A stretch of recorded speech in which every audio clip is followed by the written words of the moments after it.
قیامت کے دن لوگ جب قبروں سے نکلیں گے تو کچھ لوگ پیدل چل رہے ہوں گے، کچھ لوگ اپنے منہ کے بل چل رہے ہوں گے، کچھ لوگ سواری پہ ہوں گے. تو آپ صلی اللہ علیہ وسلم جب یہ بتایا کہ کچھ لوگ پیدل چل رہے ہوں گے، کچھ سواری پہ ہوں گے اور کچھ لوگ اپنے چہرے کے بل چل رہے ہوں گے، تو صحابہ نے عرض کی یا رسول اللہ اپنے چہرے کے بل کیسے کوئی چل سکتا ہے؟ تو نبی صلی اللہ علیہ وسلم نے فرمایا کہ جس اللہ نے تمہیں قدموں پہ چلایا، جو اللہ تمہیں قدموں پہ چلانے پہ قادر ہے، وہی اللہ تمہیں منہ پہ چلانے پہ بھی قادر ہے. آپ اس شخص کی کیفیت تو سوچیں کہ جو شخص اپنے منہ کے بل اپنی قبر سے لے کے میدان محشر تک جائے گا، وہ اٹ سیلف ہی اتنا بڑا عذاب ہے کہ باقی حساب کتاب تو بعد کی بات ہے. تو یہی ناکامی تو یہیں سے شروع ہوگی اس شخص کی. تو اللہ سبحانہ تعالیٰ ہم سب کو کی حفاظت فرمائے اور اللہ تعالیٰ ہم سب کو عافیت کے ساتھ اس دن سے گزارے. لیکن ہمیں کیا کرنا ہے کہ تیاری کرنی ہے. اب لوگ وہاں پہ چلے جائیں گے، میدان محشر میں پہنچیں گے.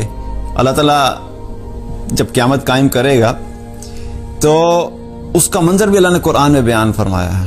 القارعہ ما القارعہ وما ادراک ما القارعہ. کھڑکھڑانے والی کیا ہے؟ کھڑکھڑانے والی. اور تم کیا جانتے ہو کہ کھڑکھڑانے والی کیا ہے؟ یوم یکون الناس کالفراش المبثوث وتکون الجبال کالعہن المنفوش. انسان کیا ہوں گے؟ پتنگوں کی طرح اڑ رہے ہوں گے. اور یہ جو پہاڑ، جو اتنے بڑے بڑے پہاڑ ہیں جن کو ہم سمجھتے ہیں کہ آج ان کو ہلانا بھی مشکل ہے، اللہ سبحانہ تعالیٰ ان پہاڑوں کو روئی کے دھنکی ہوئی روئی کی طرح ہوا میں اڑا دے گا. کبھی روئی کو دھنکتے ہوئے اب دیکھیں آپ تو کیا ہوتا ہے کہ جب اس کو مار رہے ہوتے ہیں تو اس کے چھوٹے چھوٹے کچھ ذرات ہوتے ہیں جو ہوا میں اڑ رہے ہوتے ہیں. آپ نے کبھی دیکھا ہو اگر تو وہ چھوٹے چھوٹے ذرات جو ہوا میں اڑ رہے ہوتے ہیں، آپ سوچیں کہ اتنے بڑے بڑے پہاڑ قیامت کے دن ان ذرات کی طرح ہوا میں اڑیں گے. تو وہ دن بڑا سخت دن ہے اور اس دن کے لیے ہم اگر تیاری نہیں کریں گے تو ہمارے لیے بڑی مشکلات ہو سکتی ہیں. تو اللہ سبحانہ تعالیٰ سب کی حفاظت فرمائے اور ہمیں تیاری کرنے کی توفیق عطا فرمائے. اب اس دن میں جب پہنچیں گے لوگ وہاں پہ پہنچنے کے بعد ہر انسان یقین کر لے گا، کیونکہ ظاہر ہے جو چیز آج ہماری آنکھوں کے سامنے ایک امیجنری سی چیز ہے، کیونکہ ہماری آنکھوں کے سامنے ہم نے قیامت دیکھی تو ہے نہیں. ہماری آنکھوں کے سامنے یا ہمارے ذہن میں جو قیامت کا ایک نقشہ ہے وہ کہاں سے بنا ہے؟ جو ہم نے قرآن میں پڑھا، جو ہم نے رسول اللہ صلی اللہ علیہ وسلم کی احادیث میں پڑھا، اس کو پڑھ کے ان کو سن کے ہم لوگوں کے ذہنوں میں ایک نقشہ بنا ہوا ہے. لیکن یہ ان کے ذہنوں میں نقشہ نہیں کہ جنہوں نے قرآن اور حدیث کو سنا.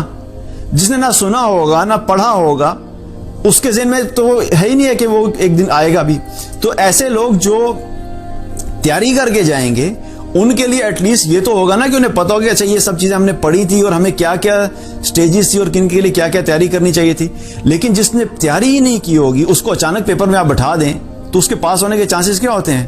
نہیں ہوتے. میں آپ کو ایگزامپل دیتا ہوں کہ آپ کا کل ایگزام میتھمیٹکس کا پیپر ہے اور آپ نے پوری تیاری کی ہوئی ہے اور آپ کی موٹی بک تھی اچھی خاصی اور آپ نے پورا 1 سال لگا کے میتھمیٹکس کو پریپیئر کیا. اور آپ کیا ہوا کہ اب آپ جا کے ایگزامینیشن ہال میں بیٹھ گئے اور کوئی مجھے اٹھا کے کہہ دے بھائی آپ بھی جا کے کل میتھمیٹکس سے پیپر دے دیں. میں نے تو بک دیکھی بھی نہیں، نہ میں نے پڑھی، نہ میں نے پریپریشن کی. اب میں بھی جا کے ایگزامینیشن ہال میں بیٹھ جاؤں گا تو آپ کے پاس ہونے کے چانسز زیادہ ہیں کہ میرے پاس ہونے کے چانسز زیادہ ہیں؟ آبویسلی جس نے پڑھا ہوگا اس کے چانسز زیادہ ہیں. جس نے پڑھا ہی نہیں ہوگا میں تو بیٹھ کے ویسے ہی پریشان ہو جاؤں گا، یار کیا مجھے کس مصیبت میں ڈال دی ہے. تو میرے لیے تو ویسے ہی وہ پریشانی کی کیفیت ہوگی. اسی طریقے سے جو لوگ آخرت کے لیے تیاری کر کے جائیں گے، اللہ کی رحمت سے امید ہے کہ ظاہر ہے ان لوگوں کے وہاں پہ کامیاب ہونے کے چانسز زیادہ ہوں گے. دیکھیں گارنٹی 100% کسی کے پاس بھی نہیں ہے. ہم بات کر رہے ہیں چانسز کس کے پاس زیادہ ہیں؟ جس نے آخرت کے لیے تیاری کی ہوگی اس کے چانسز کامیابی کے زیادہ ہوں گے. اور جس نے تیاری ہی نہیں کی، جس نے اس دن کو مانا ہی نہیں، اس دن کے مطابق پریپریشن ہی نہیں کی، تو اس کے چانسز کیا ہوں گے؟ وہ کم ہوں گے. اس میں کوئی شک کی بات نہیں ہے کہ سوائے اللہ کی رحمت کے ہم میں سے کوئی بھی وہاں سے نہیں جا سکتا.